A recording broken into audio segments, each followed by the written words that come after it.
Hola, ¿qué tal? Muy buenas noches. Soy Enrique Reyes Padrón y esta es la sexta semana transmitiendo aquí las instalaciones del Colegio de San Luis a través de Krypton Televisión en krypton.mx, que nos puede encontrar en la red de redes. Y bueno, pues esta noche saludo con mucho gusto, como siempre, al ingeniero Ramón Ortiz Aguirre. Inge, buenas noches. Enrique, muy buenas noches. Pues con el gusto de estar aquí en el Colsan. Cada semana sumamos créditos para nuestro posgrado.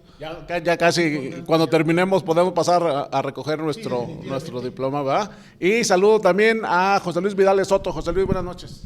Buenas noches, Enrique. Buenas noches a nuestros cibernautas. Y bueno, pues una noche fría en San Luis, un clima frío, como seguramente en todo el país estará con el tema de Ayotzinapa y de finalmente el anuncio que todos sabíamos, todos esperábamos, pero que no lo querían dar. Vamos a platicar de eso. Y bueno, esta noche nos acompaña el licenciado Óscar Cabrero Valerio. Él es presidente y director general de proyectos, diseño de programas para empresas privadas y dependencias gubernamentales, y quien durante esta semana ha estado impartiendo el curso en materia de reforma penal a los compañeros periodistas de San Luis Potosí aquí en el Colsan, en el diplomado que estamos tomando a través de la CETEC. Y le doy la bienvenida aquí a Krypton Televisión. Licenciado, gracias por aceptar venir a platicar sobre el tema de la reforma y sobre, pues, para dónde vamos, ¿no? Muchas gracias, Enrique. Un saludo a todos los paisanos potosinos desde aquí, desde el Colsa. Muy bien. Ingeniero Ramón, una de tus aportaciones para la materia de reforma penal, que cada semana estamos aprendiendo cosas nuevas, ¿no? Sí, definitivamente. En estas 6 semanas hemos venido en un proceso de enseñanza-aprendizaje muy interesante a través de entrar en un proceso dialéctico. Yo creo que hemos venido en este análisis viendo diferentes puntos de vista. La participación del licenciado Cabrero hoy se me antoja muy interesante, dado que estamos hablando con una gente de la iniciativa privada, pero que está dando un servicio hacia las empresas, hacia la seguridad, hacia los organismos como las procuradurías, y entonces esto trae consigo una connotación que no habíamos visto, que habíamos estado hablando con unos académicos que estaban trabajando en otros aspectos directamente. Entonces, ¿cuál es la posición de una empresa como la del licenciado? Que el nombre suena muy interesante, porque es los proyectos que se deben realizar. Y de lo que estamos ahorita hablando, de la impartición de justicia, es un proyecto de impartición de justicia que nace a través de un análisis de necesidades que vimos en el país, que no se deben postergar y que hoy más que nunca está vigente, que debemos de avanzar en este renglón.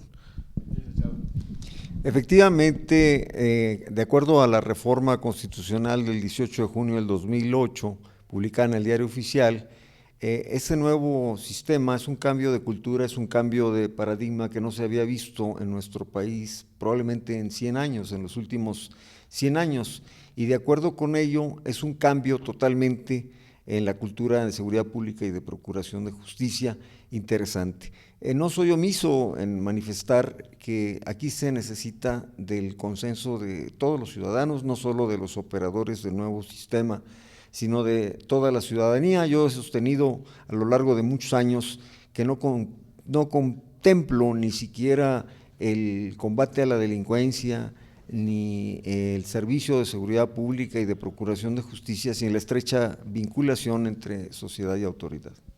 José Luis Vidal.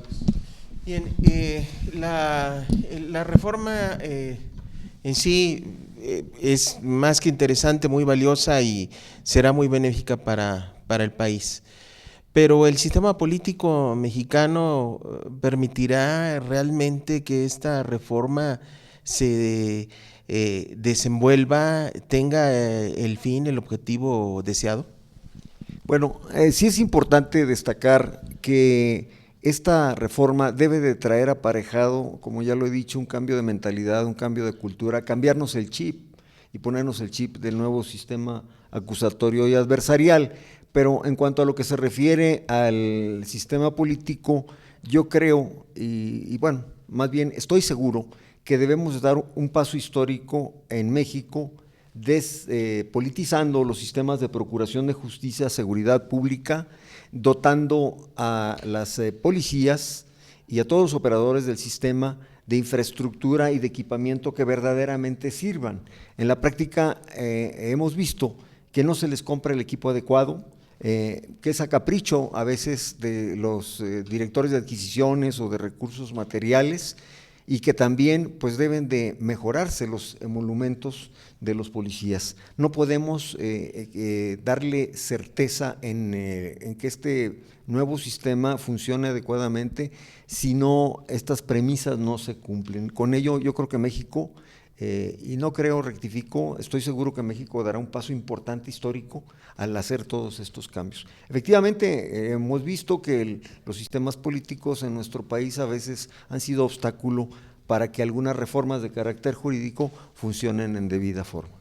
Oiga, licenciado, comentábamos ayer en el transcurso del seminario que, bueno, finalmente la reforma se echó a andar hace ya en algunos estados, pero se ha encontrado una resistencia muy importante en uno de los principales operadores de esta nueva reforma, que son los policías. ¿Qué hacer para que los mandos de las corporaciones entiendan que esto es para el beneficio finalmente de la aplicación de la justicia? Porque se ha detectado eso en van 19 estados hoy con San Luis, pero ¿cómo destrabar esta resistencia al cambio en la reforma penal en los cuerpos de seguridad? Un filósofo inglés que voy a citar, que es Marcial Proust, dice que lo más resistente al cambio es el ser humano, por razón natural. Efectivamente, sí hay resistencias de parte de algunos operadores o quienes van a ser operadores en el nuevo sistema, pero yo estimo que en muchos escalones dentro de los que pueden ser operadores del nuevo sistema hay oposición. Se ha visto, y yo he tenido el contacto con ello, con miembros del Poder Judicial de la Federación, que ya tienen más de 10 años en el Poder Judicial, en su desempeño, se niegan. Los mandos, algunos mandos de la policía también se niegan. Ministerios públicos que también tienen algún tiempo ya como tales, también se niegan. Pero tampoco debemos de hacer a un lado a los abogados defensores que ya están en su zona de confort, que tienen más de 10 años en el ejercicio libre de la profesión, que también se niegan al cambio.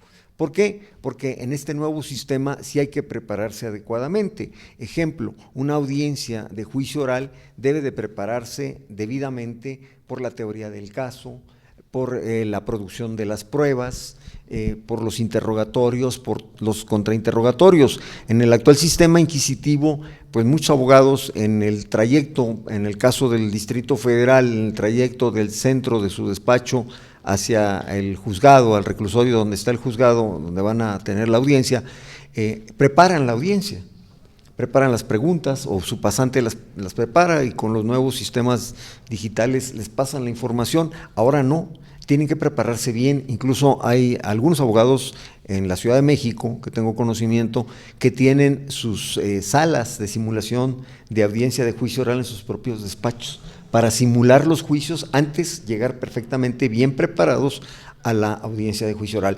Y esta parte de la preparación, del estudio, de compenetrarse, genera precisamente en una parte las resistencias de prepararse, de tener un profesionalismo más adecuado para enfrentar los retos y desafíos que entraña el nuevo sistema penal acusatorio y adversarial. Inge. Sí, se ha mencionado en esta reunión la resistencia que puede haber al cambio por parte de los cuerpos policíacos. Bien sabemos que lo que está sucediendo en nuestro país en términos generales es un acto de corrupción general que está emanando muchas veces de los mismos cuerpos policíacos. El día de hoy, el procurador Murillo Cara me ha hablado largo sobre la complicidad de la policía de Iguala y la policía de Cocula. De Cocula es el mariachi, también, ¿verdad? Sería de ahí. No, pero son de Jalisco. Son de Cocula, bueno. Entonces, de esa corrupción que existe, esa complicidad. Antier aquí en San Luis Potosí, unos ministeriales agarraron a un coronel porque los rebasó y por poco armaron una balacera. La acción de la policía está profundamente corrompida en este país, profundamente. Y además sabemos bien que está infiltrada por el crimen organizado. En diferentes escalas hay una infiltración del crimen organizado.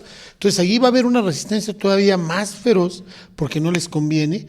Y pienso yo, no sé, ¿cuál es tu opinión, licenciado, al respecto? ¿Qué se va a poder hacer? Porque parece ser que es un mal que no podemos erradicar.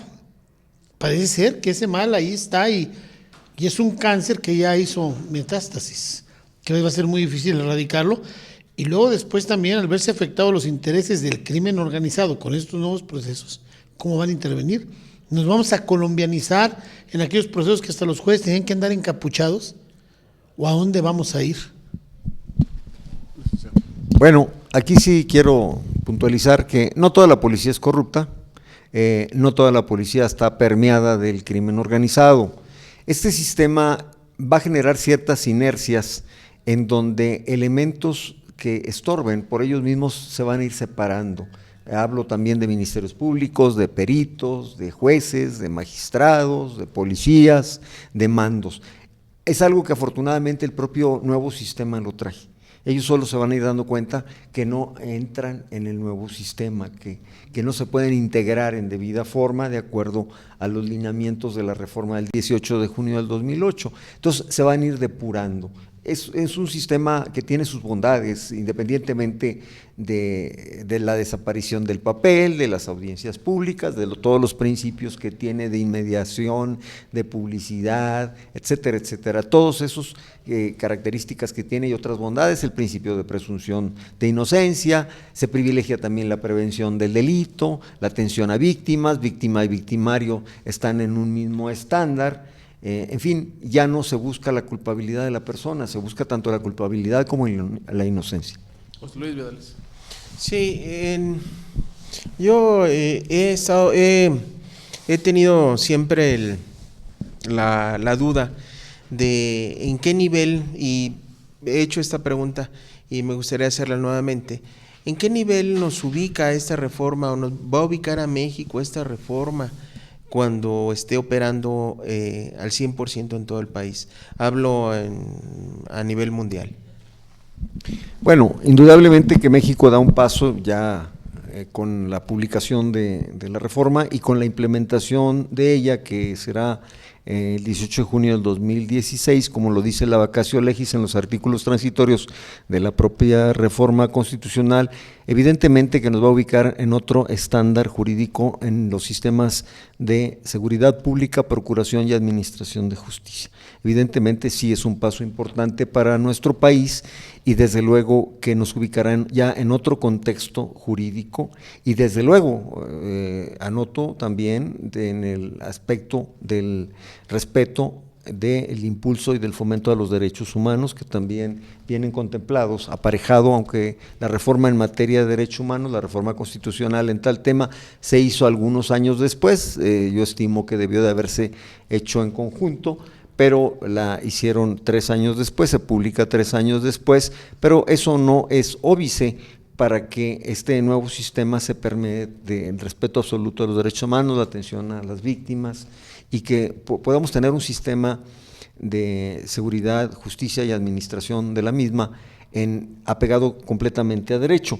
No es una varita mágica, no se van a batir los índices delictivos como por arte de magia, pero las cosas se van a hacer como se deben de hacer, que no se han venido haciendo en los sistemas inquisitivos. Por ejemplo, un caso particular, en el caso de las pruebas que no sean recabadas por medios ilícitos o los indicios o evidencias en un hecho delictivo no sean recabadas bajo los fundamentación jurídica, esta prueba, al convertirse en prueba en audiencia de juicio oral, será declarada ilícita, circunstancia que no acaece hoy en día, sino que, por ejemplo, en un arma que se usó para victimar a una persona, se tiene conocimiento que se encuentra en la casa de alguna otra tercero y la policía tiene conocimiento de ello, se introduce subrepticiamente a la casa sin orden de cateo, recupera el arma, se le hacen las pruebas periciales de balística correspondientes y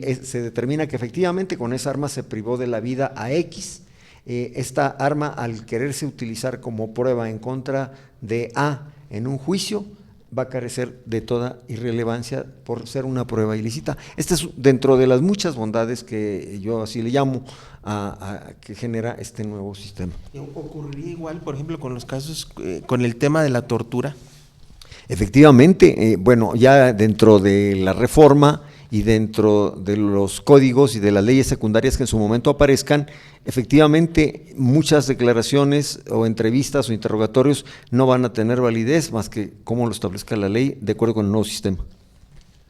Licenciado, sabemos que estás allá con los compañeros periodistas.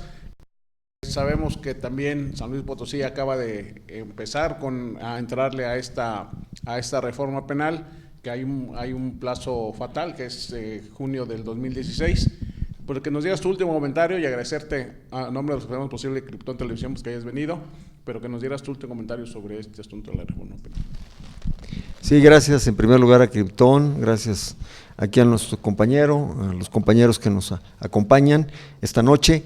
Y evidentemente que, bueno, San Luis ya empezó con el nuevo sistema allá en Matehuala y en ese distrito judicial y que esperemos toda la dedicación de la gente que está capacitando, como los compañeros periodistas, que yo veo fundamental que los compañeros periodistas en todo el país estén documentados, estén capacitados en este sistema, porque va a ser de mucha ayuda para difundir pues las bondades del sistema, que nos ayuden incluso en la cuestión de la preservación de la escena del crimen, que no nos ayuden a que no lo contaminen los ciudadanos, que no lo contamine nadie, para que quien recoja esas evidencias, esos indicios, no estén alterados, no estén cambiados de lugar, no sean sustraídos, no sean dañados, para que resulten como una evidencia que pueda servir en un momento dado en un juicio oral y podamos llegar a una de las metas de este sistema, que es encontrar la verdad histórica del hecho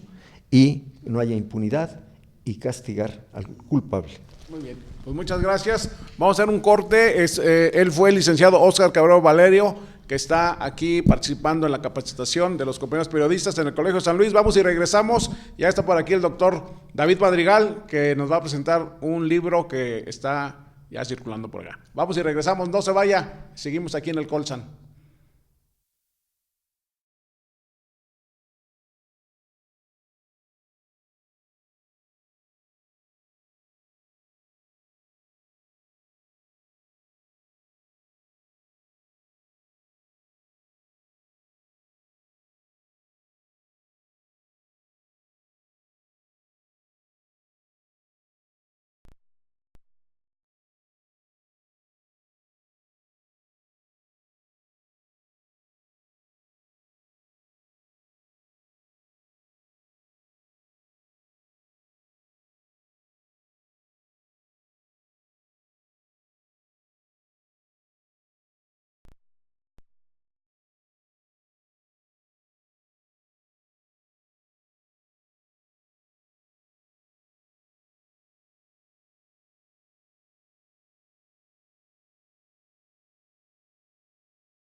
Instalaciones del Colsan. Estamos en la sala de seminarios número 3, un lugar donde se imparte conocimiento, ingeniero Ramón Ortiz, y bueno, pues esta noche nos acompaña el doctor David Madrigal, quien nos va a presentar su libro El Derecho Ambiental en Acción, problemas de implementación, aplicación y cumplimiento. Doctor David Madrigal, bienvenido a Krypton Televisión, un espacio plural donde todos cabemos y donde todos podemos expresar con libertad nuestras ideas. Gracias por aceptar.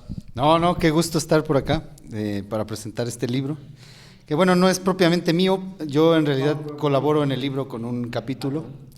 Es un libro que está coordinado desde el Colegio de México y donde nosotros tenemos una participación sobre la problemática ambiental del Valle de San Luis Potosí. Ok. Inge, desde los tuyos.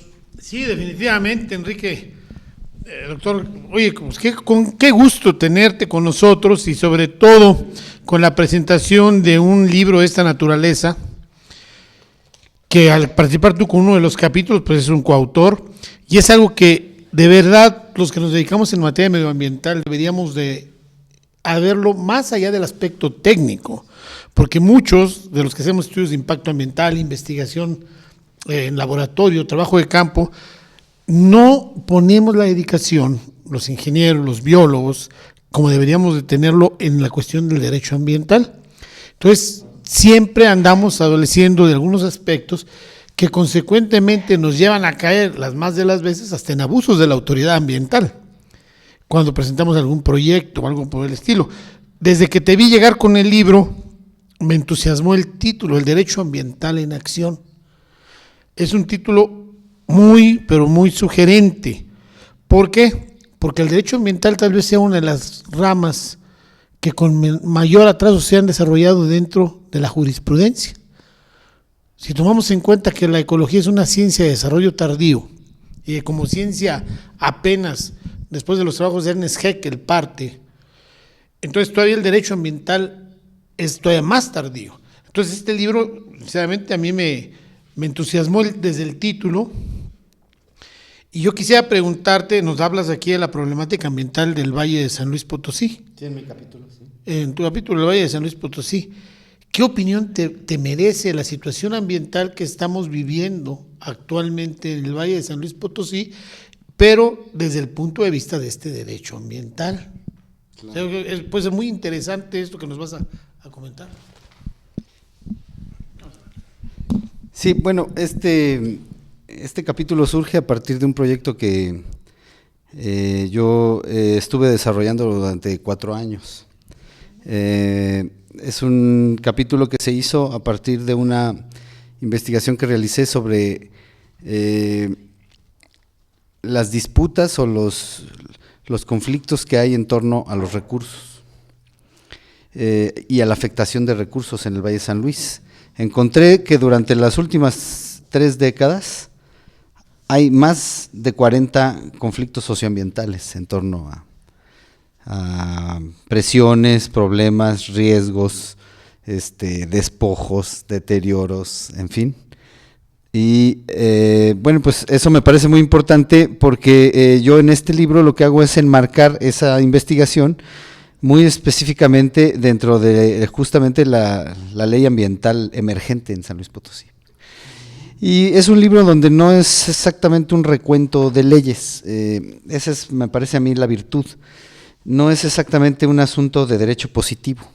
En realidad aquí la premisa, digamos, a partir de la cual iniciamos todos con esta aventura, es en realidad más bien preguntarnos ¿por qué si la ley ambiental o por qué si la regulación ambiental es tan buena, entonces ¿por qué no funciona?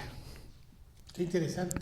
Y entonces aquí la cuestión es ir justamente más bien a cuáles son, aquí la cuestión era entonces ver precisamente cuáles son aquellos obstáculos a los que se enfrenta, con qué tipo precisamente de cosas mucho más allá del derecho establecido, ¿no? Del derecho romano, positivo, en fin, se enfrenta a esta cuestión, o cómo es que esta cuestión que está establecida en las leyes aterriza realmente en la realidad, ¿no? Fíjate que aquí estoy viendo en la página 298 algo que se dio desde los años 60 en San Luis Potosí, que es de todos, bueno, al menos de los que nos dedicamos a esto es conocido, y que sin embargo seguimos sin respetarlo. Es el decreto de la zona de veda rígida para la explotación del acuífero de San Luis Potosí. San Luis Potosí fue uno de los primeros acuíferos que tuvieron este decreto presidencial en 1961. Y sin embargo, continuamos con la sobreexplotación de los mantos acuíferos. Bueno, tan es así que tuvieron que traer ya agua de hoy, de la presa del Realito, para menguar y dejar descansar a los mantos acuíferos, y que cuando realizamos el proyecto del tanque Tenorio, fue con la intención de que el agua tratada de Tenorio fuera a Comisión Federal de Electricidad para disminuir la extracción del manto acuífero de Villa de Reyes, que eso se refleja también en el Valle de San Luis. Entonces, este punto con el que estás aquí partiendo en esta página 98 es sumamente interesante, y veo aquí cómo viene dándose una serie de datos acerca de estación enramada, de los puntos. Tienes una poligonal muy bien aquí trazada que abarca el municipio de San Luis, Soledad, parte de Villa de Reyes, parte de Villa Zaragoza, San Pedro, Mezquitic, donde históricamente hemos tenido conflictos ambientales muy serios, como el confinamiento de rocíos industriales peligrosos de Mezquitic, que fue el primero que operó en el país. Ahí aparece en el... Fíjate. Y que ahí está, ahí quedó, ¿no? Se agotó. Ahí está cerrado y se mantiene con un fideicomiso, que yo no sé hasta dónde va a dar el fideicomiso para mantener la seguridad del sitio. El propietario ya murió, el ingeniero Salvador Aldret. Entonces, esto está muy interesante. Este libro me gusta para recomendárselo a mis claro, no lo he leído, pues se lo voy a recomendar a mis exalumnos, porque es la librería de Carranza ahí por ahí lo tienen. Colegio Motolini. Pero fíjate, Enrique, trae una cronología, una línea del tiempo. Bien, sí, trae esta cronología, esta línea de tiempo, a partir del 80-89, con 5 casos y muy interesantes, aquí están dados. Luego 1990-1999 ya se va a 8 casos. Está la tabla, no caben. No, pues son más. Fíjate, ya en la década del 90-99 ya se va a 20 casos. De 5 a 20, hay una proyección tremenda. Y en la década del 2000 al 2011 está con 18. Cierra aquí con el proyecto del río sanitario en la comunidad Jaralito, lo cual por andar yo defendiendo a la gente me cuesta, traigo una demanda penal ahí cargando sobre mis hombros. Sí. Y luego el punto 20 del año 90-99 está cobrando vigor de nueva cuenta esta semana, porque dice, por las descargas domésticas de la comunidad de Escalerillas en las aguas de la presa de San José. Y entonces aquí y yo le voy a preguntar aquí al doctor su punto de vista sobre la declaración absurda del ayuntamiento, que dice que no pueden operar la planta porque la propiedad es ejidal. Entonces quiere decir que ni siquiera han consultado los archivos de cómo estuvo todo el procedimiento. Sí, David nos puede dar luz en esto, ya que lo traes aquí, porque ahorita está cobrando otra vez vigencia, y vemos cómo está el vaso de la presa de San José lleno de lirio acuático por la contaminación. Bueno, yo lo que puedo comentar ahorita tal vez así, a propósito de esto, es que pues no pueden ser de otra manera más que absurdas las declaraciones del gobierno, porque buena parte de los resultados que ha arrojado esta investigación es que hay un gran desconocimiento sobre el asunto realmente de cuál es la problemática del agua en el Valle de San Luis. Por un lado, yo tengo justamente la hipótesis de que, por un lado, es que este desconocimiento ha sido intencional. Incluso, bueno, esto corresponde a la primera fase de la investigación. En realidad, en la segunda fase está un poco más desarrollado y mucho más interesante. Luego, en algún momento sería muy importante tal vez que me invitaran o que pudiéramos venir acá para platicárselos. Ahorita, así en muy resumidas cuentas, les digo, pues es que no puede ser de otra manera más que absurdo, porque hay un gran desconocimiento respecto al asunto, por ejemplo, del comportamiento de las aguas profundas del Valle de San Luis. Los mismos técnicos de la Conagua lo saben. Por otro lado, por ejemplo, también hay gran problema con el asunto de cuál es realmente la cantidad de extracción que se hace sobre el acuífero. Esto porque, pues, por la sencilla razón de que mucha gente tiene pozos que no declara, por precisamente el temor de que, pues, que se los quiten, ¿no? Lo que no han pagado, que es Y por otro lado por otro lado las fugas. Hay muchas fugas. Uno puede ir por ejemplo, al Peñasco, puede ir uno a Milpillas, o puede ir uno a La Zapatilla o a las periferias, a darse cuenta de cómo, por ejemplo, la gente pues tiene que estar sacando el agua de los pozos para llevarla por mangueras a su casa. Y en el hecho de que las mangueras estén ahí a flor de tierra, pues pasan las bicicletas y se rompen. O sea, es una cosa ahí tan, digamos, elemental como esa. Pero la cuestión es que eso no se considera dentro de las evaluaciones que hace el municipio sobre el asunto del agua, mucho menos de la instancia reguladora.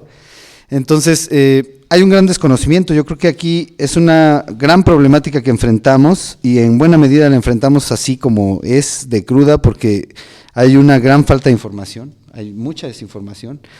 Yo he incluso lanzado incluso la hipótesis de que aquí se está construyendo una especie de Las Vegas Potosí, ¿no?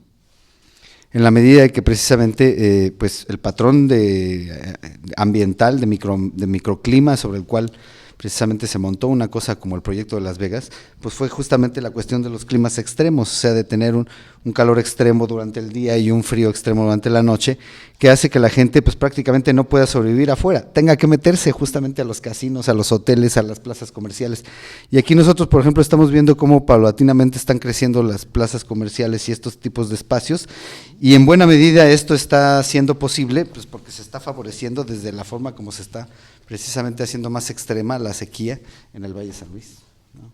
Son observaciones muy interesantes las que hace David Madrigal en sus comentarios, y bueno, efectivamente no ha habido una política real en cuanto al manejo de los recursos hídricos de San Luis Potosí, pero este problema, independientemente de que en San Luis se vive también a nivel nacional. Se entiende que primero que no hay una cultura para el cuidado del agua. Dos, los usuarios no pagan el servicio. Tres, los responsables del manejo de los organismos operadores lo hacen por lo regular de una manera política, como decíamos en la materia, en el asunto de la seguridad. También se ven con asuntos jurídicos, y los que están en los cargos luego no tienen el perfil, como en su momento lo tuvo el ingeniero Ramón, que fue director del CEAS, de las CEAS en el estado. Y que gente así deberían estar en esos cargos para poder contrarrestar todo esto, ¿no, doctor? Mira, una de las cosas, por ejemplo, que nos llevó a esta investigación fue una cosa que en la primera fase de la investigación de 4 años, que les digo que fue un poco lo que hay detrás de estos resultados en este libro, fue una cosa muy interesante. Nosotros identificamos precisamente, les decía, más de 40 conflictos socioambientales en el Valle de San Luis, y una cosa que me empezó a mí a dar una idea de cuál era la problemática que encerraba esto, es que de esos más de 40 conflictos socioambientales en 3 décadas, ninguno era sobre agua. O sea, en un lugar donde desde los años 60 está oficialmente reconocido que hay una sobreexplotación, que ninguno de los conflictos socioambientales que identificamos fuera sobre agua potable, nos decía a nosotros que había gato encerrado. Tú estuviste en la CEAIG, ¿qué hay al respecto sobre esto? ¿Qué trasfondo? Él dice que es una situación tendenciosa para cambiar la situación de los habitantes, pero bueno, tú a lo mejor das Sí, bueno, mira, sobre la situación de los mantos acuíferos en San Luis Potosí, se han dicho muchas mentiras, se han dicho pocas verdades. Esto es una realidad. Se habla de un abatimiento severo en todo el valle, lo cual no es cierto que en todo el valle esté dando. Es un abatimiento localizado en ciertas áreas del valle, y ese abatimiento que se registra en el acuífero libre, luego en una zona se refleja también hacia el acuífero semiconfinado. Esto ha sido manejado siempre con una finalidad política y con una finalidad económica. Es como el INEGI cuando hace los censos, que siempre nos pone menos gente para darnos menos dinero. Y entonces hay un mercado de especulación con el agua subterránea, que es tremendo. Uno de los ejemplos más claros de especulación con aguas subterráneas que tenemos en San Luis Potosí es la adquisición de derechos de agua de Minera San Javier para poder trabajar el proyecto minero. se agarraron a comprar a diestra y siniestra derechos de uso de agua para poder ellos tener, y sin embargo ellos no estaban explotando o no están explotando el acuífero libre, que es el acuífero que está contaminado y que lo pudieron usar bien en el proceso, y se van a explotar el acuífero semiconfinado, el profundo. Y entonces esas cosas sí afectan a la población directamente. Cuando estábamos nosotros en SEA, tras una visita a Inglaterra, trajimos todo un sistema computarizado para poder detectar, por ejemplo, fugas en la red. Y eso, se metió un pequeño robotito, se tenía una serie de lecturas, y en las computadoras ibas teniendo las variaciones sectoriales del flujo del agua, y podías determinar dónde empezaban a haber más fugas. Y atacarlo. ¿Dónde está ese sistema? Caput. Nadie sabe dónde quedó. Nadie sabe dónde quedó. Los expedientes se desaparecieron. Nosotros le donamos a IPCIT una copia, se lo solicité al gobernador y al principio no quería, luego me autorizó una copia de toda la recopilación de estudios hidrogeológicos e hidrológicos que había del Valle de San Luis cuando nosotros entramos a SEA. Fotocopiamos todo, se lo donamos a IPCIT, que estaba entonces el doctor Morán de director, para el área de hidrología, para que ellos venían realizando una serie de investigaciones profundas. Bueno, pues los científicos del IPCIT y los de la Universidad Autónoma de San Luis Potosí, todo, en el momento que llegan y que hay que estar con la autoridad, nos topamos con una barrera. Porque hay muchos intereses profundos en esto, Enrique. Hemos visto ahorita la urbanización que está dando sin ningún respeto al plan de ordenamiento ecológico. Lo que pasa con el Plan Peñón, ¿no? Que comentamos esa vez, que están invadiendo una zona de reserva ecológica y zona de recarga. Eso es definitivamente lo que pasó con Monterra, ¿verdad? Lo que pasó en una medida menor, pero que pasó con el desarrollo del Pedregal y con la Loma. ¿Cómo es posible, por ejemplo, que nosotros perforamos en Mesa de Conejos un pozo profundo para la comunidad que daba 2 litros por segundo? Pero era lo que podíamos darle a la comunidad. Y por más de 3 años, el gobierno del estado no le dio el agua a la comunidad. Se lo dio al Chato López. ¿Verdad? Así hay cantidad de cosas. Ahí están los ingresos, ¿no? Oye, doctor, no, pues muy interesante todo este asunto de los fondos acuíferos, el agua, la ecología. Krypton es tu casa, doctor. No, pues, gracias. David Madrigal y servidor nos conocemos ya de algunos años atrás. Estuvimos en la universidad juntos. Y bueno, la verdad, con la confianza, David, claro, doctor, aquí estamos. Cuando tengas algo que comentarnos, algo que decir, algo que presentar, estamos a la orden. Krypton está para eso, para difundir todo eso. El trabajo positivo, David, que existe claro, también en centros educativos como el Colsan, que hay muchas investigaciones. A lo largo de 6 semanas hemos platicado con diversos investigadores, ¿no? Y temas interesantísimos. No viniste la otra semana y hablamos sobre la Fundación de San Luis, sobre la minera San Javier, sobre el ecocidio ahí en el CIO, se tupió. Muy interesante. La vez pasada? Estuvo el doctor, ¿quién fue? Ay, no me acuerdo el nombre. Es un historiador que habló sobre la fundación sí, exactamente. Doctor, muchas gracias.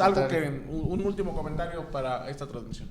No, pues les decía que es muy importante, yo creo, tanto para nosotros como para la sociedad, que existan este tipo de espacios, porque además hemos tenido gran parte de esta problemática, les decía, pues por falta precisamente de información. Y entonces me parece muy importante que se socialicen estas cuestiones, lo menos que podemos hacer es debatirlo.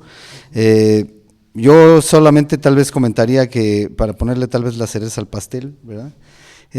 Parte incluso de lo que nosotros hemos estado desarrollando ya más recientemente sobre las consecuencias de esta investigación, en términos justo de la respuesta social que ha tenido esta forma de resecar el Valle de San Luis, es que incluso tengo la sospecha, es una cosa que todavía tengo así a nivel de hipótesis de trabajo, pero que lanzo precisamente porque se requiere de un trabajo mucho más interdisciplinario. Yo tengo la hipótesis de que buena parte de la forma como se ha precisamente sistemáticamente secado el Valle de San Luis está teniendo una reacción en la población en una incidencia muy importante de epilepsia.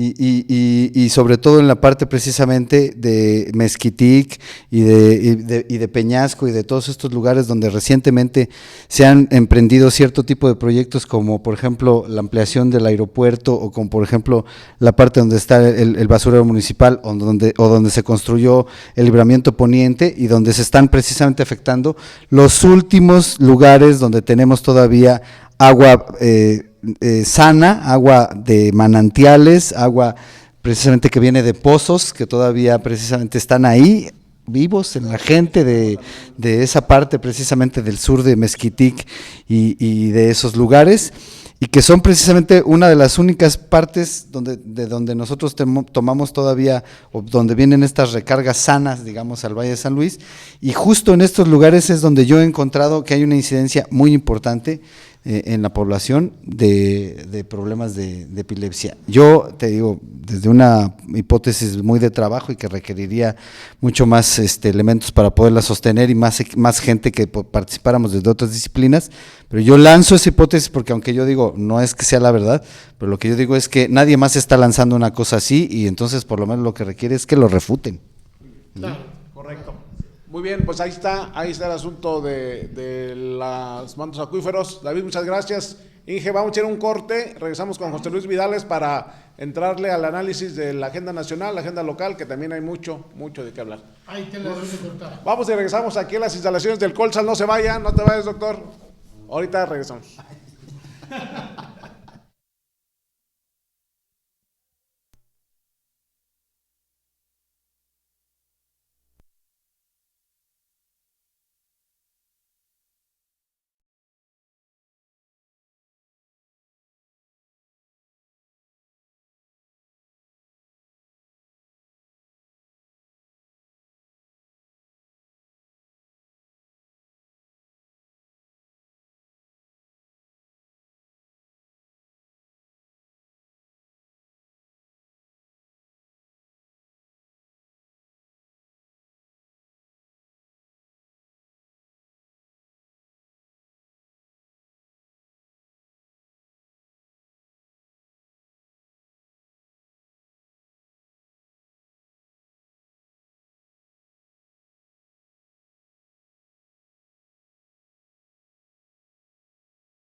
Ya regresamos al último corte aquí en Krypton Televisión, en las instalaciones del Colsan, el Colegio de San Luis, y en una noche fría en esta tierra de San Luis Potosí y José Luis Vidales, con el tema nacional que está ocupando las primeras planas, los primeros espacios de todos los medios, José Luis.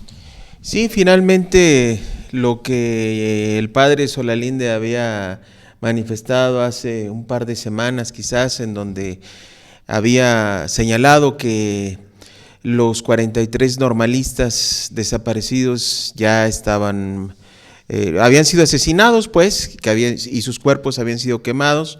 Hoy lo reconoce finalmente el Procurador General de la República, Jesús Murillo Caram. Y pues tanto el Procurador como el Presidente de la República envían sendos mensajes de indignación y se reitera nuevamente el que fondo de las cosas caiga quien caiga. La verdad es que Ayotzinapa va a dejar o está dejando muy marcado a este México, así como yo, pero fíjate que sí al gobierno, por supuesto, pero yo lo compararía, aunque no me tocó vivir, pero con el tema de Tlatelolco en el 68. Es un tema, la desaparición de estos normalistas y la forma en que fue manejado este tema, yo la compararía a esos niveles. Un tema que ya lo mencionábamos la semana pasada, ha causado indignación a nivel mundial y bueno, pues ha hecho incluso que los bonos de Enrique Peña Nieto, el Salvador, salvando tanto que le costó esa portada, o tanto que nos costó esa portada, se haya perdido así, se haya esfumado.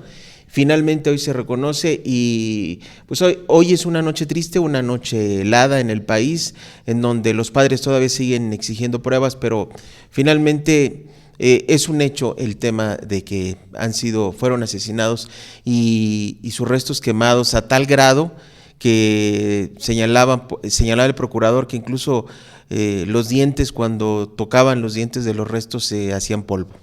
Hombre, terrible esto, ingeniero Ortiz. Sí, fíjate, Enrique, pero es que esto es algo verdaderamente sobrecogedor.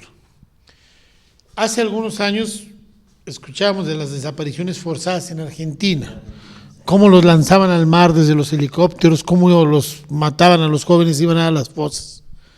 Ahí están las madres de la Plaza de Mayo presentes y eso lo veíamos lejano. Vino esa cruenta guerra de Bosnia-Herzegovina, es una guerra con una connotación racial increíble, donde mataban a la gente misericordiamente, violaban, los tiraban, los sepultaban en las fosas comunes.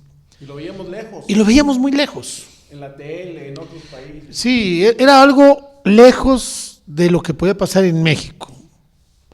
Y de pronto viene y sucede esto de Ayotzinapa, pero además sucede en un momento en el que el país estaba convulsionado, pero de una u otra manera, a través de los medios de comunicación, el gobierno había ido logrando estableciendo un control relativo. De pronto, nadie se acordaba de los 79 ejecutados migrantes en Tamaulipas, de los 300 que desaparecieron los narcos en un pueblo en Coahuila, que es inclusive una comparación que hizo Buscaglia de un crimen de guerra que sucedió en Hungría en la Segunda Guerra Mundial, donde casualmente también desaparecieron a 300 gentes los nazis, los mataron, a 300 gentes en un poblado.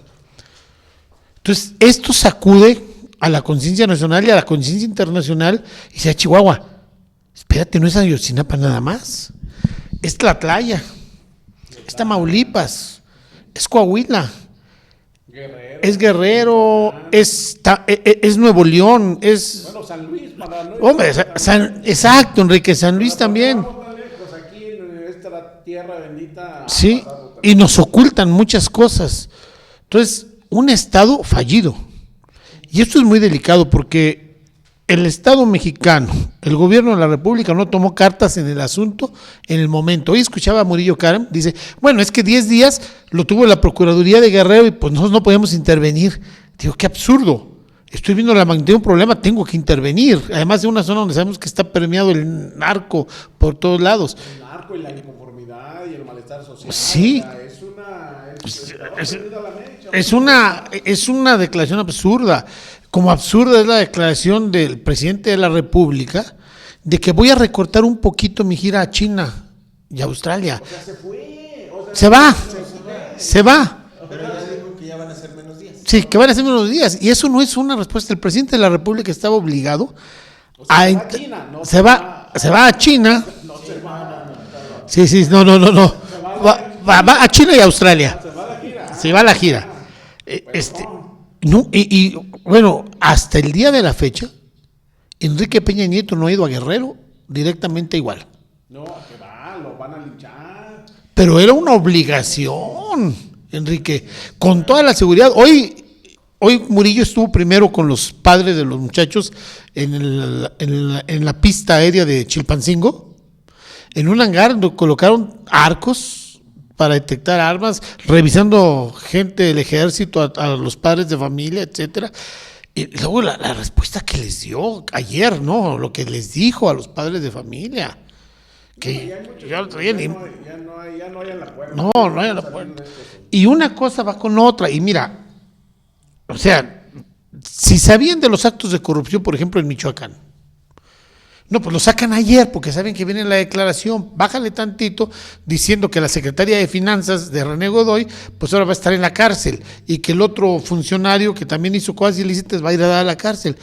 O sea, vuelven a sacar las cositas que tenían guardadas y que las van sacando, y entonces nos acordamos de la película que acabamos de ir a ver, de la caja china, pero esto no lo paran con una caja china.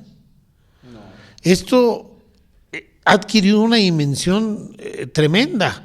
Como bien decía José Luis, no veíamos una dimensión de este tipo desde México 68. Y México 68 logró apagar un poco, primero los Juegos Olímpicos y otras cuestiones, y las protestas internacionales se fueron perdiendo. Hoy hay protestas en todos los países. Mi hermana, que es maestra en Francia, tenía 30 años viviendo allá, fue a Toulouse a manifestarse con los estudiantes y los mexicanos que viven allá. Ella vive en el País Vasco, que es un pueblo en las montañas, fue a Toulouse. Es que está indignado, claro. Los mexicanos están permeados en todo el país. Es que es increíble lo que está pasando en México. Ahora, estos fueron los 43, pero si recuerdan, al inicio de la búsqueda se encontraron 28 cuerpos en unas fosas al principio. Entonces la gran pregunta de hoy, y se le hicieron a Murillo Karam, un reportero, me parece que del diario La Prensa, fue precisamente, oiga, ¿y los 28 que encontraron primero dónde están? Y a esos 28 le sumaríamos otros tantos en Tamaulipas, otros tantos en Nuevo León, otros tantos en Michoacán, otros tantos en fin. Desafortunadamente el país se está convirtiendo en una gran fosa común. Sí. Estamos viviendo en el narcoestado, podríamos decirse. Digo, narcoestado porque en todos lados, en muchos estados o en casi todos los estados que hemos mencionado, Tamaulipas, Coahuila, Chihuahua, San Luis, el narco es el que predomina, o sea, las manos oscuras de los narcotraficantes ahí, en las decisiones de estado. Bueno, aquí en San Luis la semana pasada aparecieron narcomantas en escuelas en Matehuala. Sí. ¿Verdad? ¿Dónde filmaron el infierno? En el altiplano Potosí, no. Claro. Cedral, Manega, Salinas. O sea, ¿por qué lo filmaron ahí? Pues no es casualidad. Son las cosas como se están dando en un pueblo que estamos nosotros cada vez inmersos más en una vorágine de violencia, de desconfianza a las autoridades, de una falta de credibilidad ya a lo que se dice en muchos de los medios. Y esto que está pasando es muy peligroso, porque ya también hay una infiltración hacia los movimientos estudiantiles que está habiendo en el país de otras gentes.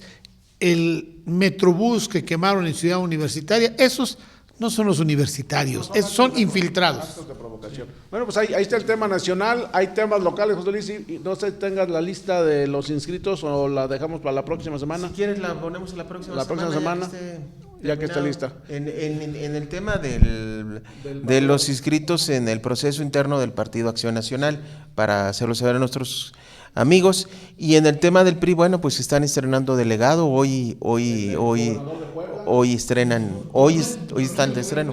No, no es afortunadamente. No.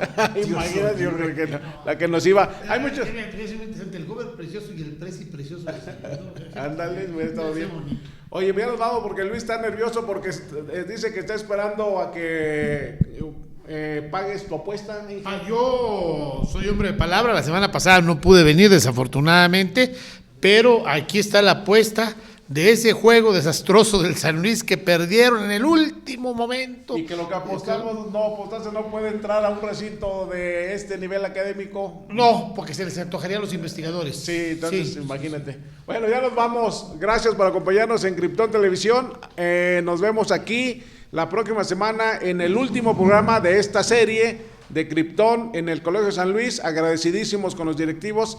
Tenemos invitada a la directora de este centro académico, a la doctora Isabel Monroy, que nos hizo la promesa de que podría estar por aquí. Bueno, ojalá esté, qué bueno que fuera, para despedirnos del colegio de esta serie. Y el lunes 17 estaremos empezando una nueva serie de transmisión desde la zona industrial, en el Rincón Huasteco Zona Industrial, con una serie que se va a llamar Desayunando con Ramón Ortiz Aguirre, José Luis Vidales, Enrique Hernández y con nuestros invitados especiales en esta zona allá del sector oriente del ciudad de San Luis Potosí. Muchas gracias, ingeniero. Gracias, José Luis. Gracias, Enrique. Gracias, amigos. Y Enrique, gracias. No se olviden buscarnos en Twitter como Krypton. Krypton. Arroba Krypton. Arroba MX. Krypton. Arroba Krypton MX. Vámonos.